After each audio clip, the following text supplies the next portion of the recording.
Hello friends and welcome to the learning spare. आज concepts ideas and terms की एक और वीडियो हम लेकर के आए हैं, जिसमें आज हम क्या क्या देखेंगे। हम देखेंगे सबसे पहले शाहनाह ए मंडी। शाहनाह ए मंडी क्या होता है, उसके बारे में जानेंगे। मर्केंटलिज्म जो भी बोल सकते हैं, उसके बारे में देखेंगे। कॉलोनियलिज्म के बारे में देखेंगे। यूटिलिटेरियनिज्म क्या होता है, उसके बारे में देखेंगे। फिल्ट्रेशन थ्योरी देखेंगे। सभा और समिति किसे कहते हैं, इनके बारे में जानेंगे। तो ये सारे टॉपिक्स आज हम डिस्कस करेंगे। चलिए जल्दी से शुरू करते हैं। तो सबसे पहले हमारे पास है शाहनाह मंडी। शाहनाह मंडी क्या होता है? Shahna Mandi refers to the market supervisor और head of the market during the Delhi Sultanate. Delhi Sultanate के टाइम पे होता था, particularly under the region of Alauddin Khilji, where he was responsible for controlling prices, maintaining merchants' registers, and oversees all over the functioning of the market. Essentially, the terms translate to market chief in English, यानी कि English में market chief जिसे कहते हैं वही शाहनाह मंडी कहता था। अब दे अलाउद्दीन खिलजी के बारे में हम जानते हैं कि अच्छा राजा नहीं था, इस तरीके की गलत गलत चीज़ें उसने की, लेकिन एक जो चीज़ उसने की बहुत अच्छी, वो थी market reforms. Market reforms Alauddin Khilji बहुत अच्छे तरीके से लाया, उसने इम्प्लीमेंट भी किया। तो उन्हीं मार्केट रिफॉर्म्स में अलग अलग उसने सुपरवाइज़र बनाए, अलग अलग डिपार्टमेंट बनाए मार्केट में। तो और उन मार्केट के डिपार्टमेंट में उनकी देखभाल करने के लिए अलग अलग ऑफिसर्स बनाए। तो उन्हीं में से एक ऑफिसर था शाहनाह मंडी, जो कि मार्केट सुपरवाइज़र था, ठीक है। और यह हेड था जो दिल्ली सल्तनत का जो टाइम पीरियड था उस टाइम पे, जो कि अलाउद्दीन खिलजी दिल्ली सल्तनत से था, तो उस टाइम पे ये चीज़ थी, उस टाइम से रिलेटेड है शाहनाह मंडी। ये चीज़ हमें ध्यान रखनी है। वेर ये रिस्पॉन्सिबल किस किस के लिए था? Where he was responsible for controlling price को कंट्रोल करता था, मेंटेनिंग मर्चेंट रजिस्टर्स, मर्चेंट्स के रजिस्टर्स को मेंटेन करता था, and overseeing the overall function of market का जो ओवरऑल फंक्शन था उसे ये ओवरसीज करता था। एसेंशियली द टर्म ट्रांसलेट को मार्केट चीफ, यानी कि आज के टाइम पे मार्केट चीफ या इंग्लिश में से मार्केट चीफ हम कह सकते हैं, जो कि ये सारी चीज़ें हैंडल करता था। This is the meaning of Shahna Mandi. आगे चलते हैं, थोड़ा और देखते हैं इसके बारे में। Now we have some key points about शाहनाह mandi. Function, इसका फंक्शन क्या होता है? To regulate market activities, monitor price and ensure fair trade practice within the market. क्या क्या ये इंश्योर करता था? फेयर ट्रेड प्रैक्टिस हो, किसी के साथ धोखाधड़ी नहीं हो, मार्केट की जो एक्टिविटीज़ है उन्हें मॉनिटर करे, प्राइस को मॉनिटर करे, ओके। ये सारे काम इसके होते थे। अपॉइंटेड बाय अलाउद्दीन खिलजी, यानी कि सुल्तान के द्वारा ये अपॉइंट होता था। मार्केट कंट्रोल सिस्टम क्या था? मार्केट कंट्रोल सिस्टम में Alauddin Khilji established separate markets for different commodities like food, grains, clothes, horse and slaves, like foods, grains, clothes, horse and slaves का भी मार्केट होता था। each overseen by a शाहना, यानी कि इस मार्केट कंट्रोल जो स्ट्रेटजी थी अलाउद्दीन के लिए, उसमें ये सारी चीज़ें अलग अलग, इन सब चीज़ों के लिए अलग अलग मार्केट होता था। फूड के लिए मार्केट अलग है, ग्रेन्स के लिए अलग है, क्लॉथ्स के लिए अलग है, हॉर्स के लिए अलग है, स्लेव्स के लिए अलग है, और इन सभी मार्केट्स को ओवरसी करता था शाहनाह मंडी, जो इसका काम होता था, okay. So this is the all information about शाहनाह Mandi. ये सारी चीज़ें इंपॉर्टेंट है, ध्यान रखिए, एग्जाम में पूछी जा सकती है, दैट सवाल यहाँ से आता है। नेक्स्ट देखते हैं। Next is mercantilism. Mercantilism was an economic theory that attempted to promote a nation's priority and power through restrictive trade practices. Its goal was to increase export and trade. It also had the aim to increase domestic employment. By increasing export, increase the gold and silver reserves of state. देखिए, mercantilism क्या है? एक economic theory है जो कि 16th और 18th जो century का यूरोपियंस का जो टाइम था, उस टाइम पे ये पॉपुलर थी। क्या कहती है theory? That attempt to promote the nations prosperity, यानी कि नेशन की जो प्रॉस्पेरिटी है उसको प्रमोट करने के लिए ये बनी हुई है। And power through restrictive trade practices, prosperity और पावर को इंक्रीज़ करेंगे, लेकिन रेस्ट्रिक्टिव ट्रेड प्रैक्टिसेस, आजकल हमने देखा है कि ट्रेड प्रैक्टिसेस को ग्लोबलाइजेशन के ज़रिए खोला जा रहा है, लेकिन ये थ्योरी क्या कहती है कि ट्रेड प्रैक्टिसेस को रेस्ट्रिक्ट कर दिया जाए, यानी कि जो ट्रेड्स है वो रिस्ट्रिक्ट कर दिया जाए, लेकिन कैसे? जो एक्सपोर्ट है उसे बढ़ाया जाए और जो इंपोर्ट है उसे कम किया जाए, यानी कि एक्सपोर्ट बढ़ा करके और चीज़ों को प्रॉस्पेरिटी की तरफ लेके जाया जा सके। Its goal was to increase export and trade, export और ट्रेड को बढ़ा दिया जाए। It also had aim to increase the domestic employment, और एक्सपोर्ट और ट्रेड को बढ़ाने के साथ साथ इसका क्या एक गोल था कि डोमेस्टिक एम्प्लॉयमेंट, यानी कि खुद के यहाँ पे जो खुद के नेशन में जो एम्प्लॉयमेंट है उसको भी इंक्रीज़ किया जाए। ओके, और एक और जो मेन चीज़ जिसके बारे में ये थ्योरी कहती है कि by increasing export increase the gold silver and reserves of state, यानी कि गोल्ड और सिल्वर के जो रिजर्व्स हैं स्टेट में उन्हें भी एक्सपोर्ट को बढ़ा करके उन्हें भी इंक्रीज़ किया जाना चाहिए इस थ्योरी के अकॉर्डिंग। ओके, फिर एक इंपॉर्टेंट चीज़ देखते हैं, mercantilism was most popular during the periods of 16th and 18th century, जो मैंने आपको बता दिया, in Europe where it dominate as a prevalent economic system across the western world. इस टाइम पे ये प्रेविलेंट इकोनॉमिक सिस्टम था पूरे वेस्टर्न वर्ल्ड में। Okay, this is about mercantilism. Next term आ जाती है हमारे पास colonialism. Colonialism is a practice of one country or nation dominate another country or region.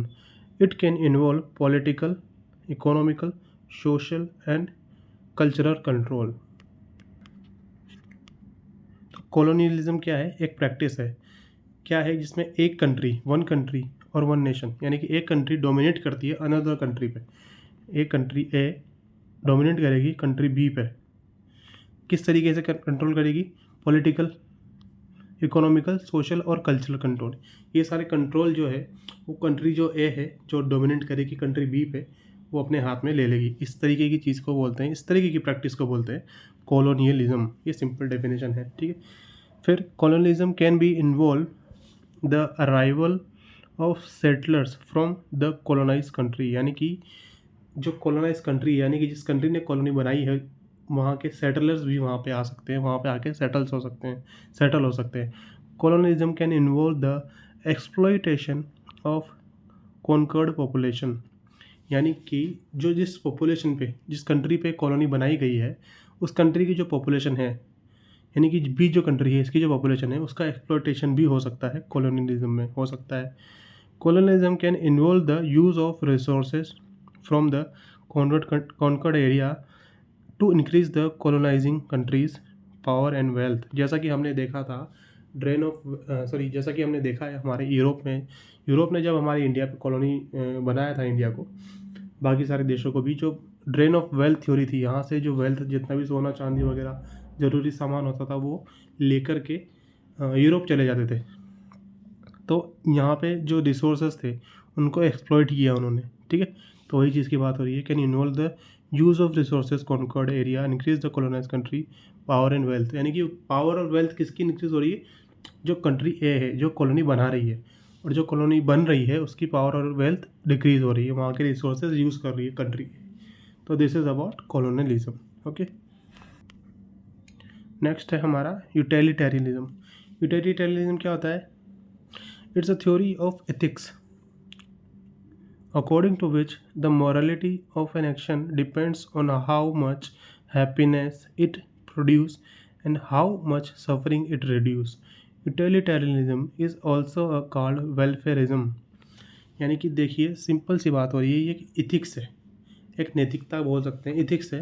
According to which the morality of action, यानी कि जो action की मॉरलिटी है कि एक्शन, जो भी एक्शन किया जा रहा है, इस चीज़ को समझिए कि जो भी एक्शन किया जा रहा है सिंपली वो सही कब तक होगा। इस थ्योरी के अकॉर्डिंग क्या माना जाता है कि एक्शन अगर सही होने के लिए क्या होना पड़ेगा कि जो एक्शन है वो हैप्पीनेस कितनी प्रोड्यूस कर रहा है और सफरिंग को कितना कम कर रहा है, यानी कि दुख को कितना कम कर रहा है।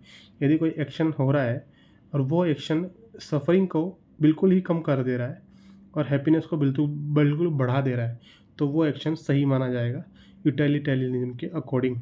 और अगर उल्टा हो रहा है इसका, नहीं दुख को कम नहीं कर पा रहा है, हैप्पीनेस को बढ़ा नहीं पा रहा है, या कोई भी अलग तरीके की चीज़ हो रही है, तो वो एक्शन इसके अकॉर्डिंग एथिकल नहीं माना जाता, मॉरल नहीं माना जाता। Okay, this is the concept of utilitarianism. तो आई होप यहाँ पे आपको चीज़ क्लियर होगी कि एक्शन के बारे में बात हो रही है, कि एक्शन की मॉरलिटी के बारे में बात हो रही है, कि अगर कोई एक्शन हैप्पीनेस को बढ़ाता है और सफरिंग को कम करता है, तो उसके बेसिस पे उस एक्शन को जज किया जाएगा according to this theory. Okay, simple सा कॉन्सेप्ट है, कोई दिक्कत नहीं है। Now we have some important points about utilitarianism. According to utilitarianism, the action is moral which increase the happiness of all, यानी कि मॉरल एक्शन होगा तो सारी हैप्पीनेस, सभी की हैप्पीनेस को इंक्रीज कर देगा। जैसा कि आपने देखा, according to utilitarianism any action that decrease everyone's happiness is immoral, यानी कि ऐसा एक्शन जो सबकी हैप्पीनेस को डिक्रीज कर देता है वो इमोरल हो गया इस थ्योरी के according. According to this one should always promote overall welfare, यानी कि जो एक पर्सन है, जो एक इंसान है, को उसको क्या करना चाहिए, ऑलवेज प्रमोट करना चाहिए ओवरऑल वेलफेयर को। According to utilitarianism behaviour is ethical only if it produce the most happiness for the most people, यानी कि जितने ज़्यादा लोगों के लिए जितनी ज़्यादा हैप्पीनेस प्रोड्यूस करेगा उतना एथिकल वो एक्शन होगा, उतना एथिकल वो बिहेवियर होगा। According to utilitarianism attention should be paid to consequence and utility, यानी कि किस चीज़ के ऊपर अटेंशन दी जानी चाहिए इस थ्योरी के अकॉर्डिंग, कॉन्सिक्वेंसेस क्या होंगे और यूटिलिटी, उसकी उपयोगिता कितनी है, इसके ऊपर फोकस किया जाना चाहिए, इसके ऊपर अटेंशन दी जानी चाहिए। There are many types of utilitarianism but all are forms of consequentialism, यानी कि सारे के सारे जो कॉन्सिक्वेंसेस है, जो परिणाम है, उनके ऊपर फोकस करते हैं। जितनी भी टाइप्स ऑफ यूटिलिटेरियनिज्म है वो सारे कॉन्सिक्वेंसेस के ऊपर से ही फोकस करते हैं कि परिणाम क्या होना चाहिए, यानी कि हैप्पीनेस होना चाहिए, इस चीज़ के ऊपर ही फोकस करते हैं सारे। Okay, this is about utilitarianism. Next पे चलते हैं। Next theory we have filtration theory. Filtration theory क्या है? Filtration theory was a policy adopted by British during their rule in India. The theory stated that education would separate from the upper class to the lower class। ये क्या है filtration theory? एक अंग्रेज़ों ने दी, जो British के time पे जो चली है वो थ्योरी है। इसमें क्या होता था कि वो जो इंडियंस थे उनको सप्रेस करने के लिए थ्योरी लेके आए थे। इसमें ये क्या चाहते थे? This was a policy adopted by British during the rule of India. The theory state that education would spread from the upper class to the lower class, upper class से और लोअर क्लास तक education spread की जा सके। The filtration theory of education was given by Lord Macaulay in 1835 में ये theory दी गई। How did the theory work? Theory काम कैसे करती थी? The British intended to educate a small number of upper and middle class Indians who would then teach the general population, यानी कि कुछ स्मॉल नंबर्स ग्रुप्स को ये एजुकेट करते थे ताकि वो लोग उनके काम आ सके। कुछ पियोन्स की ज़रूरत होती थी, कुछ वहाँ पे ऑफिशियल वर्क करने वालों की ज़रूरत होती थी उनको। तो उस पर्सपेक्टिव से, उस वजह से कुछ small numbers, small groups of Indians को ये जो अपर क्लास और मिडिल क्लास में होते थे उन्हें टीच करते थे, उन्हें पढ़ाते थे। The theory was use to create class of interpreters works to in the administrative officer, यानी कि जैसे मैंने कहा पियोन वगैरह के लिए, ये काम करने के लिए जो एडमिनिस्ट्रेटिव ऑफिस है वहाँ पे जो हेल्पर्स और वर्कर्स की ज़रूरत होती थी उसकी भर्ती के लिए उन लोगों को ये एजुकेट करते थे और फिल्ट्रेशन कर देते थे। यानी कि जो इंडियंस हैं, जो नॉन एजुकेटेड हैं बाकी इंडियंस, और ये इंडियंस एजुकेटेड हैं, यानी कि इन लोगों को पागल बनाया जाता था और बाकी लोगों से अलग कर दिया जाता था। That was the filtration theory. और इन लोगों को अपने यूज़ के लिए अंग्रेज अपने ऑफिसेज में वर्क के लिए रखते थे। Okay, this is all about filtration theory. तो फिल्ट्रेशन थ्योरी समझ आ गई आपको क्या है? कुछ जो लोग हैं, कुछ पर्टिकुलर ग्रुप है, ये इन लोगों को एजुकेट किया जा रहा है। क्यों किया जा रहा है? ताकि यूज़ ले सके ऑफिशियल वर्क में। ऑफिशियल वर्क में यूज़ लेंगे तो ये एजुकेट हो जाएंगे, बाकी जो बड़ा जो ग्रुप है, बड़ा जो सोसाइटी है, उससे इन लोगों को अलग कर दिया जा रहा है। This is the filtration. और ये फिल्ट्रेशन काम करता था in favour of Britishers. Okay, this is the filtration theory. अब कोई डाउट नहीं होना चाहिए आपको। नेक्स्ट इज सभा। सभा कैसे कहते हैं? इन वैदिक पीरियड सभा refers to a public assembly or council of prominent members of community, often including elders and sometimes women, where important decisions were made, discussion held, and judicial functions were performed. Essentially, actions acting as a governing body within the tribe or clan. With the Rigveda mentioned infrequently, a gathering place for debate and even social activities like music and gambling. देखिए, सभा एक वैदिक period की term है, से related term है। तो इसका मतलब क्या होता था उस टाइम पे? सबसे पहले तो हमें ये जानना है कि ये असेंबली होती थी मेंबर्स की, उसमें क्या होते थे, प्रोमिनेंट मेंबर कौन होते थे? ये सबसे इंपॉर्टेंट चीज़ है, एल्डर्स, यानी कि बुजुर्ग जो लोग थे वो इम्पोर्टेंटली इस जो असेंबली थे उसका पार्ट थे। ठीक है, ये इम्पोर्टेंट पार्ट थे इस असेंबली का। कई समटाइम वोमेन भी इस असेंबली में इंक्लूड होती थी, ये भी हमें ध्यान रखना है। लेकिन यहाँ पे डिसीजंस लिए जाते थे, इंपॉर्टेंट डिसीजन, जैसे कि जुडिशियल फंक्शन किया जाता था, कुछ जैसे कुछ परफॉर्मेंस होती थी, जैसे गैम्बलिंग, और कुछ म्यूजिकल एक्टिविटीज़ यहाँ पे हो जाती। ठीक है, frequently gathering place to debate and, यानी कि कई तरीके की debate, social event, social activities इस असेंबली में, और कुछ डिसीजंस मेकिंग भी की जाती थी। इस तरीके की असेंबली थी, और मेनली एल्डर्स और वोमेंस कभी कभी होती थी, लेकिन एल्डर्स इम्पोर्टेंटली यहाँ पे होते थे। दिस इज़ अबाउट सभा, जो चीज़ें आपको ध्यान रखनी है। Now we have some key points about सभा। मीनिंग क्या है इसका? असेंबली और गैदरिंग, सिंपल सी बात है। कंपोजिशन क्या है? Primary compose the elite member of the community including brahmanas and wealthy person। elite member होते थे, elite member में भी जो elderly member होते थे वो important होते थे। ठीक है, इस चीज़ को भी मेंशन कर लीजिएगा यहाँ पे, elderly। फंक्शंस क्या होता था? Political discussion, judicial matters, administrative decisions, ये सारे फंक्शंस रहते थे। जनरली जेंडर पार्टिसिपेशन क्या होता था? In Vedic period womens known as Sabhavati were also allowed to attend the sabha. जो वुमेन सभा को अटेंड करती थी उन्हें क्या बोलते थे? सभावती। वो भी इसको अटेंड करने के लिए अलाउ थी।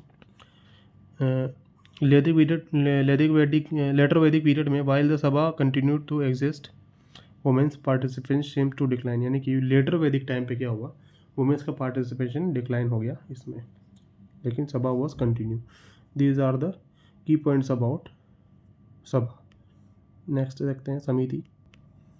Now we have samiti. Samiti in the Vedic periods, samiti refers to folk assembly where the entire tribe would gather to discuss important matter including religious ceremonies, philosophical issue, potential even electing the king.